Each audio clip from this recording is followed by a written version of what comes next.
बढ़ेंगे खबरों में आगे। रायपुर से बड़ी जानकारी। नक्सली तिरुपति उर्फ देव जी किससे अपील। वहीं बताते चले कि नक्सली देव जी से पोती ने अपील की है।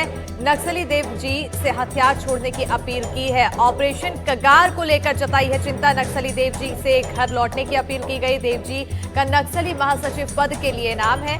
बसव राजू के मरने के बाद देव जी का नाम सामने आया है। तो नक्सली बसव राजू के मारे जाने के बाद अब बड़ा नाम तिरुपति उर्फ देव जी का महासचिव पद के लिए सामने आ रहा है। तो वहीं महासचिव पद के लिए तिरुपति उर्फ देव जी का नाम सामने आते ही पोती ने अपने दादा देव जी से मार्मिक अपील की है और उनसे घर लौटने की अपील की।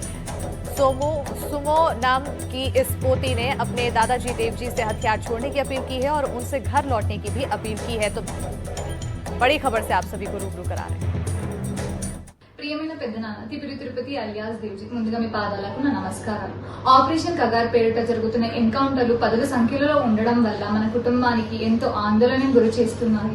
మీరు ఎన్నో సాధించారు, సమాజ నిర్మాణం కోసం వెళ్ళినారు.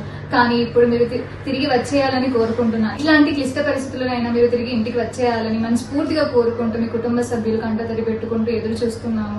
మీరు వచ్చిన రోజు మాకు ఎంతో ఆనందాన్ని కలిగిస్తుంది. ఇట్లు మీ కూతురు నేను సుమ. और इसी पर ज्यादा जानकारी के लिए हमारे साथ रायपुर सहयोगी जुल्फिकार अली जुड़ चुके हैं। जुल्फिकार, जिस तरह से अब लगातार सुरक्षा बलों की यहाँ पर गतिविधियां देखने को मिल रही है, एक्शन देखने को मिल रहा है, नक्सलियों में खौफ है, साथ ही साथ जो नक्सलियों से जुड़े हुए उनके परिवार हैं अब वो भी उनसे हथियार छोड़ने की अपील करते हुए नजर आ रहे हैं।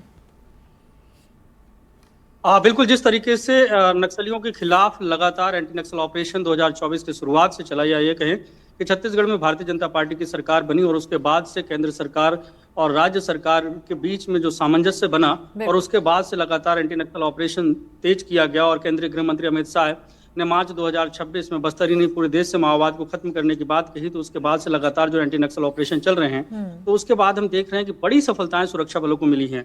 हाल में ही अगर देखें तो 21 तारीख को बसव राजू मारा गया और जो एनकाउंटर हुआ था उसमें अगर देखें तो 28 माओवादी मारे गए थे। उसके पहले एक हफ्ते पहले ही जो करेगुट्टा की पहाड़ियों में ऑपरेशन चला था, देश के इतिहास का सबसे बड़ा ऑपरेशन था जो 21 दिनों तक चला, उसमें 30 माओवादी मारे गए थे।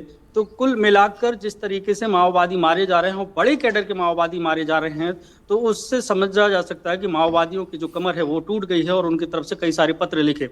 अब जो बड़े लीडर हैं, इसके पहले बड़े लीडर नहीं मारे जाते थे। जो निचले स्तर के लीडर हैं या माओवादियों का जो निचले स्तर का संगठन है वो फ्रंट में रहता था और सुरक्षा बलों से उनका इनकाउंटर होता था, वो मारे जाते थे। लेकिन अब जो है बड़े जो माओवादी हैं वो मारे जा रहे हैं, जैसे कि बसव राजू मारा गया। तो उसके बाद से देखें तो ये पहला वीडियो या पत्र वायरल हो रहा है जो नक्सली कमांडर देव जी की पोती का बताया जा रहा है।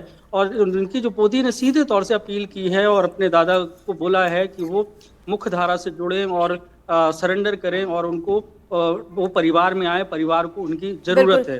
हालांकि इसके पहले जब भी बड़े माओवादी थे वो मारे नहीं गए। तो अब साफ है कि जो बड़े माओवादी हैं उनके परिवारों को अब डर लगने लगा है। बिल्कुल जुल्फिकार, क्योंकि अब महासचिव पद के लिए देव जी का नाम यहाँ पर चर्चा में है, ऐसे में देव जी का इतिहास जाने कितना ज्यादा खूंखार इसे माना जाए।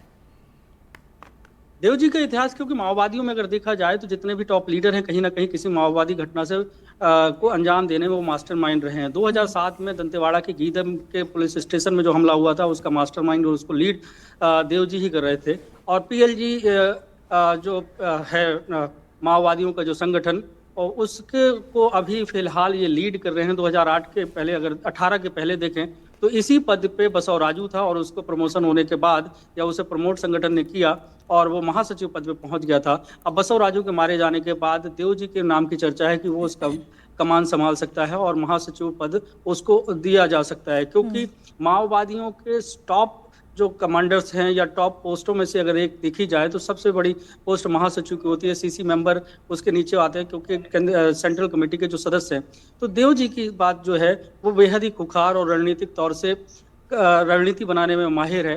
अब संगठन जब पूरी तरीके से कमजोर है, संगठन की कमर टूट चुकी है, बड़ी संख्या में माओवादी मारे जा रहे हैं और माओवादियों के अंदर दहशत है, ऐसे में इनका नाम आना और उनके परिवार से इस तरीके का वीडियो और पत्र आना उसके पोती के द्वारा, तो कहीं ना कहीं बिल्कुल साफ है कि उनके परिवार के लोग, संगठन के जो बड़े पद के लोग हैं वो भी खौफ में हैं, क्योंकि जिस तरीके से ऑपरेशन चल रहा है और जो साफ तौर से सरकार की तरफ से कहा गया है या तो वो सरेंडर बिल्कुल, कहीं ना कहीं सरकार की जो शिकार यहाँ पर लक्ष्य तय किया गया है, जो समय सीमा तय की गई है और सुरक्षा बलों के एक्शन के बाद अब माओवादियों में खौफ है ही। माओवादियों से जुड़े हुए उनके परिवार के जो सदस्य हैं उनके अंदर भी अब खौफ देखने को मिल रहा है और हथियार छोड़ने की अपील इसी के तहत की जा रही है। बहुत शुक्रिया जुल्फिकार तमाम जानकारी देने के लिए। अब देखना होगा आने वाले समय में नक्सली क्या कुछ करते हैं। खबरों में